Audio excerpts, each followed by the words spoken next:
Welcome to the Self-Care 101 podcast with your host, straight-talking life coach, Puja McClymont. This show provides simple self-development, supporting you to embody your self-worth so that you can live the happier, more fulfilled life that you deserve without burning out. Thank you so much for listening today. Hello, it's season 2, episode 17. How are you doing? Today I want to talk about badges of honor that you'll find people using almost as a way to say, I'm woke. Don't even get me started on woke people. What I'm talking about is saying that you're something as if it's so self-aware of you, but then you're either not turning it into a superpower or you don't realize that there's actually something not quite right about what you're saying. I'm going to talk about a couple of examples that people tend to use as badges of honor, and I'm going to flip it so that it becomes something helpful and powerful instead. I've picked a few that really piss me off. I find when something pisses me off, I can help a lot better. So they are 1, empaths, 2, busy people, and 3, those that glamorize overworking and burnout. So let's get to it.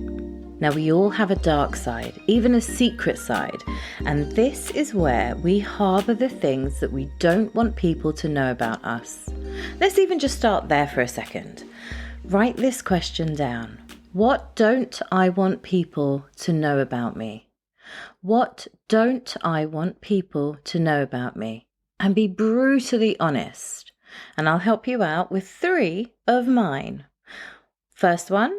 I don't want you to know that I struggle with managing my stress, especially when I'm overwhelmed with all the juggling that I have to do in my life. Second one, I don't want you to know that I'm embarrassed to get intimate with my husband since I've gained weight. And the third one, I don't want you to know that I like things a certain way and will do what I can to make sure I can have it my way. Trust me, it's a liberating exercise and it's great to see where you might be able to grow. Anything like this takes courage. Reflection and asking yourself difficult questions takes courage. But there is so much opportunity, beauty, and potential if you just ask yourself these questions and be brutally honest with yourself. So let's now move on to badges of honor. Firstly, why do we do it? Okay, well, we are generally conditioned from an early age to be a certain way, whether that's what we see from our parents or guardians, and then at school, and then media and society. We then choose, albeit unconsciously, which path actually suits us. And then we live our lives this way until we hit a bump in the road and realize that we're not being true to ourselves because, quite honestly, we don't know who we bloody well are. Cue the life coach. And you know what I'm talking about. You know who I'm talking about. No doubt you have people in your life who are always fine, who work so hard, they're exhausted and they keep achieving and they use badges of honor basically to make themselves feel better about what they're not being honest about. So take empaths, for example. They brag about being empaths, but then don't actually use it as a superpower, which it is. It is.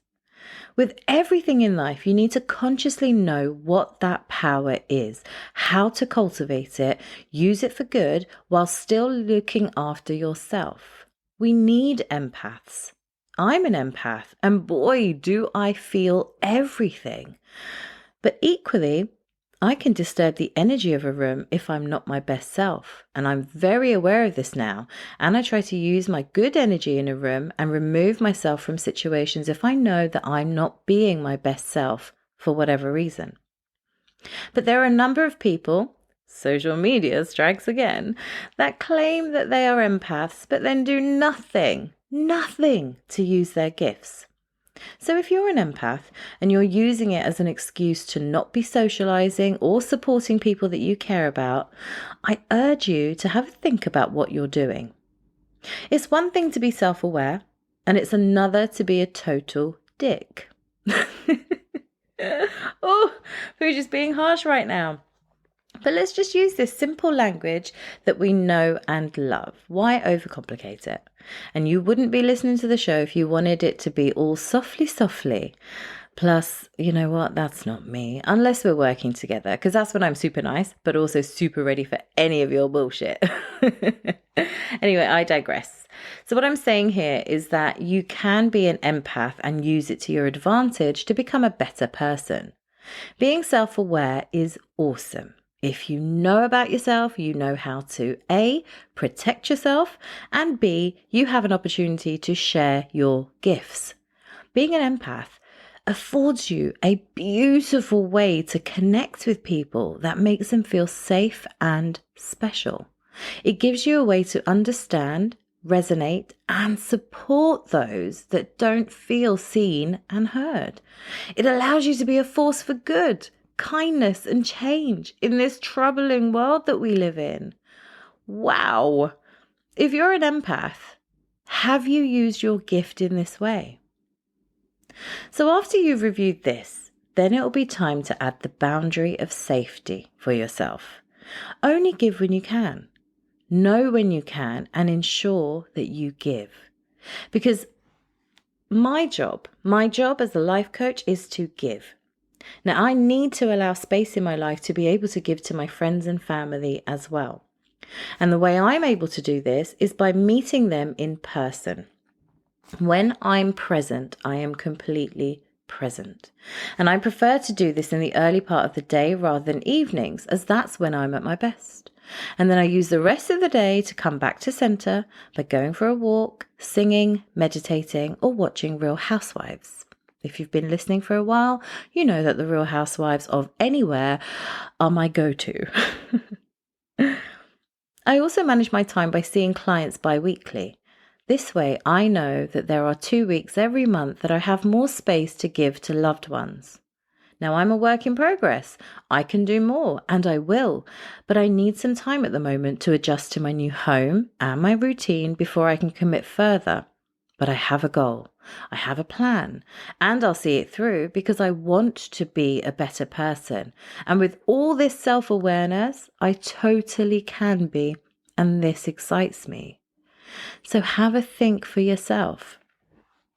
Those are my boundaries. I created those boundaries because my job, what I do for a living, is to give. So I have to protect myself. Your job may not be to give for a living. Your job may be something completely different. You're giving in your job. But that also means that you have time and space to give to others. And if we can't give to others, then what is the point of our existence? So let's move on to busy people now. And you know who I'm talking about here. They're the ones who, that if you want to see them, they've got no free weekends at all for like 2 months into the future. They're the ones who are rushing from one place to another every single day. Their constant response is, I have no time. I'm so busy. The ones who brag about being busy like it's something to be proud of. It isn't. And I'll tell you why. When you're busy being busy, you're kidding something within yourself. You're either being controlled by societal's demands, like putting the kids in all the after-school clubs, saying yes to all the birthday parties, and whilst you think you're living life, you're actually not. You see, you need to slow down.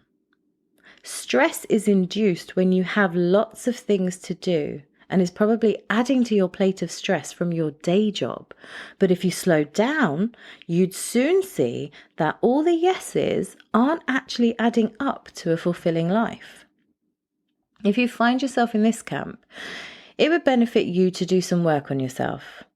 Building self-awareness is going to help you to see what you're hiding from yourself. What don't you want people to know about you? You'll then be able to cull that diary a bit more to make space for the things that truly matter. Time alone and time for yourself is an essential part of living a great life. And trust me, you can find time. You just need to reevaluate where your time is being spent right now. A Marie Kondo type activity. If it doesn't bring you joy, chuck it.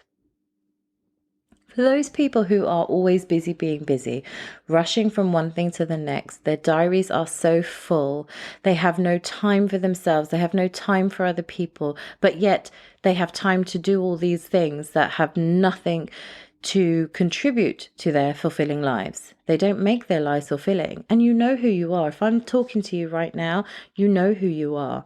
You're always tired. Your brain never switches off. When you go to bed at night, you've got 101 things going on. When you wake up in the morning, you have to-do lists coming out of your every crevice. You never get on top of things. Everything needs to be perfect. You have to do this or nothing. That all or nothing thinking. You rarely give any time for yourself. And when I say time for yourself, I'm not talking about just sitting and having a coffee. I mean actually going within and saying, what would really make me happy? You can't answer the question, what do you want? During the pandemic, we had time to reflect. We had quiet time. We had a lot of time at home, and many people used it to change their lives. Be that moving home, moving out of the city, moving into something smaller, moving into something bigger. Be that changing jobs. Be that changing the way they work so they could spend more time with their family. If you did nothing to change your life in the pandemic, if you sat there feeling a victim to the pandemic, you need to cull your life. You need to understand what it is you want from your life, because I promise you, you are on the road to burning out. Worse, depression. And at a certain point in our lives, it is very hard to come back from those ailments. So I urge you, if you are busy being busy, if you can't make the time for the people that matter to you, if you can't make time for yourself, it's always a struggle for you to find time for yourself. You must slow down and reorganize your life. And finally, let's talk about those that glamorize overworking. Now, this is basically burnout, and it's similar to being busy. Now, I know this one very well, and I can tell you firsthand that the fall ain't pretty. When I burnt out back in 2012, it was horrendous. There is a short program on Channel 4, which I'm sure you can catch up on all four. If you can, watch it. It's called Victoria, and it was part of a series of programs that was so beautifully and excellently made. I only watched Victoria, to be honest, because it was heart-wrenching when I watched it. When I watched Victoria, the program is about a lady who is depressed. She doesn't know she's depressed, and she's entertaining some friends. And during that time, she falls. And there are some things that she says in there, in the script, that were the things that I had said when I was falling. It was so true to life that as I sat and watched it, I was almost in a trance where I went back to 2012 when I fell, and I really felt it. I really, really felt it. And I haven't, I'm getting choked up. I haven't felt what I felt way back then ever since, until I watched that completely. Have a watch of it if you find yourself overworking or busy being busy.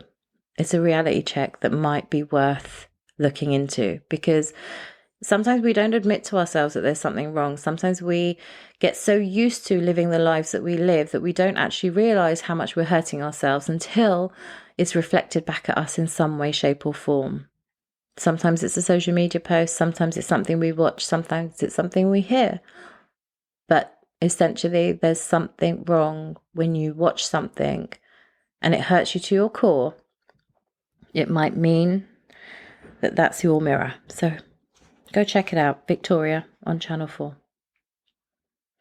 Now, working hard to achieve a goal, even if it is at work, it doesn't mean overworking, because you do need to rest. That's when creativity flows and your productivity increases. I'd also ask you this. Is the overworking actually producing better results for you? You'll be surprised that when you step back and just do what you need to do, how much you actually can achieve. But this takes a bit of courage because you're so used to the overworking cycle that you do that to do anything else, especially something that promotes rest, well, that can be quite scary. So if you're someone who's juggling lots of balls, if you drop one, then they all fall. But the greatest minds of our time will tell you how much importance they put on stepping back, stepping away from their work, because it actually improves their work. Now, if you're a high performer and you want to do well in your career, have a read of Robin Sharma's 5 a.m. Club. Now, I know waking up at 5 a.m. seems daunting to many of you, but if you really want to be great, it's a fantastic read and kind of like a manual. Now, you don't have to do everything in it, but there are a number of lessons in there that really make a lot of sense and can support you to maintain your career aspirations while also looking after yourself. Now, somebody who does do the overworking or glamorizing the overworking, obviously I'm not going to advocate that. I am going to tell you to stop it because you're going to burn out, and it's really, really horrible to burn out. But there is a superpower in your work ethic. There is. It's not the overworking part. It's the working well part. It's the focused on a goal and achieving it part. It is somebody who wants more from their life than just the mundane 9 to 5. It's somebody who wants to make a difference in the world. And, you don't have to always make a difference in an existential way, in a way of helping communities and societies directly. That doesn't always mean that. It could be that you create technology that helps other people. It could be that you raise money that helps other people. It could be that you help in medicine. It could be that you help the environment. It doesn't matter what it is you do. You're making change. You're affecting the world in a positive way. But don't lose yourself within that. That's all that I'm saying here, is that you do a good job, turn it into a superpower. And when you spend a little less time working on those things, give your skills to other people. Mentor. Show others how to create a goal, focus on it, work towards it. Because I'm pretty sure that even those of you who overwork have got some level of routine that keeps you structured, motivated, and focused. And those are really beautiful things. The discipline that it takes to write a goal and achieve it is really, really a big deal. So consider your superpowers within that. And finally, a very, very final note. Now, this is for Gen Z and their incessant need for labels and putting themselves in boxes. Now, if you're a Gen Zer, please, I urge you to reconsider needing to be defined. I've talked about this in probably 2 other shows about labeling yourself. When you put yourself into these boxes, what you're doing is that you're limiting yourself. All that you could be and all that you could do is diminished by the box you put yourself into. Now, whilst there is a lot of responsibility on your shoulders, you've got to know that you're not alone. There are generations before you that are still here and will help you. We have children. My child is technically a Gen Zer. He's 5 years old. Now, we know how important your causes are, but please, for the sake of your sanity and your mental well-being, label yourself less. What you'll find is that you'll be much more free. You'll be much more at peace, and you'll be able to live your life fighting your causes whilst keeping yourself well and getting to enjoy your life. I wrote a piece, or I commented on an article in Thread magazine, which is specifically for Gen Zers, and I urge you to read it. You can find the article on my press page on my website, and in that, I definitely advocate for people living their lives whilst also supporting the causes that are important to them. Because if you don't, you won't be able to support those causes. That's it. Now, those of us who are not in Gen Z, we do have a responsibility to support them, to help them and to guide them, and quite simply Just do it. You have nothing to lose and so much to gain for supporting them. So please, if you can, please do it. Support. So whichever camp you fall into, whether an empath, a busy person, or an overworker, just remember that we control our minds. Whatever you want from your life, you need to tell your mind every single day. So if you don't want to be stressed, you need to say, I am calm and in control. Never say what you don't want, because the brain processes it as a want, and you have to say it in the present as if you already have it. So if you want to work on your mindset so that you are less stressed and more in control, then I'd like to invite you to a 1 hour, totally free coaching experience with me. And in that hour, I'm going to show you exactly how you'll be able to have what you want. So what are you waiting for? Do it now. Head to the link in the description of the show and book your call with me today. And I'll talk to you soon. Thank you for listening to the Self-Care 101 podcast. If you enjoyed the show, please subscribe, rate and review over on Apple Podcasts so that other people like you can find the show. For more information about the work I do, head over to my website, PujaMcClymont.com, and for daily inspiration, please follow me on Instagram at Puja McClymont. Sending love and talk to you soon.